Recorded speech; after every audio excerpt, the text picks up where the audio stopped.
On to action step time. So let's jump right into it. What are the action steps that you can start working out for your sales right now? Now, listen, again, this is a really brief introduction to sales in some ways, right? If you need more help with this, you've got to call out for help for some people. I'm going to give you some help in some resources that you can get if you're still new to this. If you're a little bit more advanced and you go, you know what, Mark, I need to set up a specific script for myself, talk to me about that, okay? We'll figure something out there. Number one, you've got to figure out your paradigms and deal with them. So if you've got money paradigm, all of us have money paradigms, okay? Whether good or bad, whether helpful or not helpful, we've all got our paradigms. And I talked about this a little bit in the first video, but you got to ask yourself 3 questions. Where did I learn this, right? So what did I hear? What did I see or see modeled? And what have I experienced? I'm going to repeat that. What did I hear? What have I heard? What are the statements about money that I hear? Even from right now, what have I seen or what have I seen modeled? And thirdly, what have I experienced? And then you got to ask yourself, what do I believe about that? Ask what will happen if you have a lot of money. What if I had a lot of money? What if I didn't have any money? What if I made a lot of money? What if I asked for a lot of money and it was given to me? Ask yourself those questions. And often this is a question of your own value, that you don't feel that you have the value to be worth a lot of money.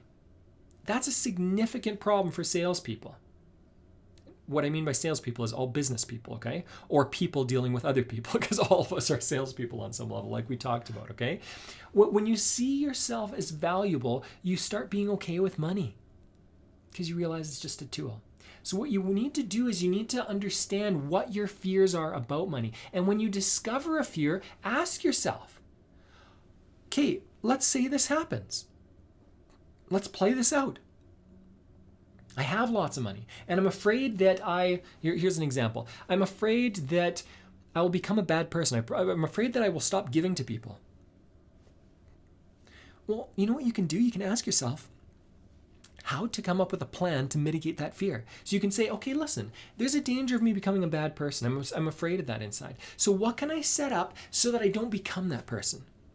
Who am I going to talk to? Who's going to keep me accountable in my family? Who can I go to? How can I set up a trust right now where I start putting in money and I always put in a certain percentage of my earnings or something like that, so I'm always giving a certain amount of money away? What can I do to prevent that? Because once you find out a system where you have a plan for how to deal with your fears, then you know what happens to the fear?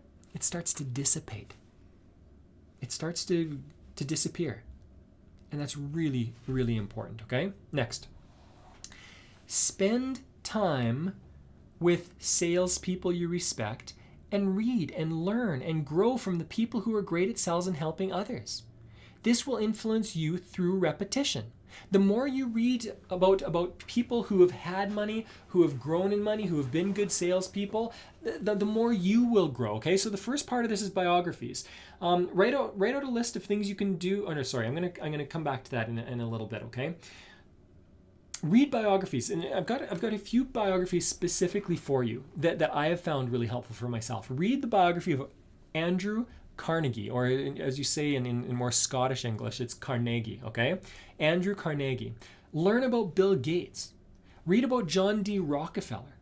Read about Benjamin Franklin. These people are people who had a lot of money and influenced the world in great ways. And sometimes they made poor choices, but most times they made really good choices. And when you have money, you're going to make some poor choices, just like you do now. And you're going to make some great choices, a lot of great choices, just like you do now. The cool thing is that these people were able to influence the world greatly. And when you have a lot of money, you are able to influence the world greatly. Or you can read good books on sales from good sales trainers. Now, if you ever hear a hint of manipulation in any sales training, throw the book out, fire the coach, whatever it is. If it's question them about it. See if that's where they're really coming from. But if that's the case, you've got to move on. Because manipulation is not okay in this, okay? That's not what we're after. One recommendation for a book just to get you started, and you can get a taste for how people talk about sales, is a book by Ivan Misner. it was a compilation book that he put together. It's called Masters of Sales. This is a really unique book, and the reason why is it's got a lot of people that are good at sales. So you get to read through these people. You start to see men and women who's really good at sales and what is their style. And you could say, wait a second, that style seems like a style that I could work with. That's a style that I could be good at, that fits me. And then when you do that, then you can read a book or more sales training books by that person. That's a really easy way to do this. Another thing that I wanted to mention earlier that I missed out here on this video was write out a list of things you can do with money to improve the lives of those around you. And this comes back to paradigms and how to deal with them, okay? Write out a list of things you do with money to improve the lives of those around you. And keep adding to this list. What are things that you can use money for? And that's with the money that you have now, as well as money that you will have later on when you are a millionaire, billionaire, trillionaire, however, whatever your goals are. Okay. When you think consistently about what you can do, how you can use this tool for good, it will influence you, and you're more likely to do those things. Next, number 4 is write out a sales script and record a sale or two. This is really important. Take action, fail, analyze and tweak, take more action. That's the 4-stage process to becoming great at anything. Take action, fail, analyze and tweak your methodology or the actions that you're taking, the way you're doing it, and fourthly, take more action. I'm going to say that one more time. Number 1, take some action. It doesn't even matter if it's the right action. Take some kind of action. Number 2, fail. Number 3, analyze the failure, tweak your action, see what you can change about it to get the results you want. And number 4, take more action. Go out and take another action. When you write a sales script, it's not going to be perfect. When you do your first couple of sales on the phone or whatever and you record it, it's not going to be perfect. It's going to be awful in many ways. That's good. The first time you tried walking, you were awful. The first time you tried speaking English, you were awful. The first time you tried tying your shoes, you were awful. The first time you tried most things in life, you sucked at it. So it's okay to suck at this. The good thing is you're an adult now, so you get to learn quickly. It will help you. Okay? And again, for me, when I'm talking about sales here, I am talking about money. But I'm also talking about influence for people. Learn how to influence people. Learn how to ask questions and influence somebody in a certain way. And you're not going to be good at that. Learn, tweak, fail, analyze, learn, take more action, fail, analyze, take more action. Continue doing that. Okay, lastly, role play. Some people are afraid to even start. And if you're like me, where it was scary to try out these things out, find somebody that you can role play with. The more realistic the role play, the better. When you role play, you can practice asking for money. You can practice these things that are it's really terrifying for a lot of people. Practice it. Practice it in a safe environment. Practice it with me. Practice it with some other sales coach. Practice it with somebody that you want to influence. Practice it with somebody who's safe. Somebody who you'll never meet again. Whatever it is. Whatever is the safest person for you to practice this with, do it. Because the more you practice, guess what? The more comfortable you feel.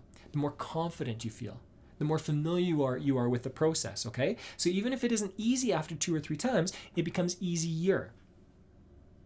When you've done this 20 times, you will be better at it than the first time. When you do it 100 times, you'll be better at it than the 20th time. If you do it 1,000 times, you'll be better at it than you were in the 100th time. And when you've done it a few thousand times, guess what? You're a business person or you're an influencer. And that's what you want. Even if you don't know you want it, that is what you want, okay?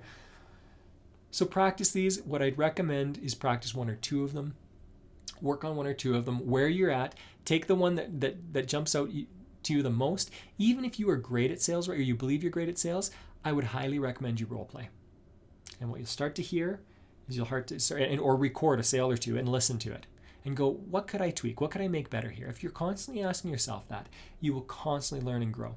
I was recently at a friend's house, and they've got a daughter who's practicing writing or drawing, and my kids were talking about it and saying she erases it like every few seconds. It takes her so long to have a drawing.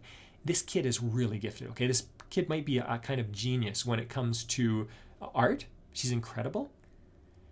And I said, kids, this is such a good lesson for you guys. The reason she's creating great images, the reason she's good at drawing, is because she's okay with failure. She keeps at it. She keeps at it. She tweaks. She relearns. She fails. She relearns. She tries again until she's got it the way she wants it. Take this out for yourself in every area of life, but especially when it comes to influencing people and sales.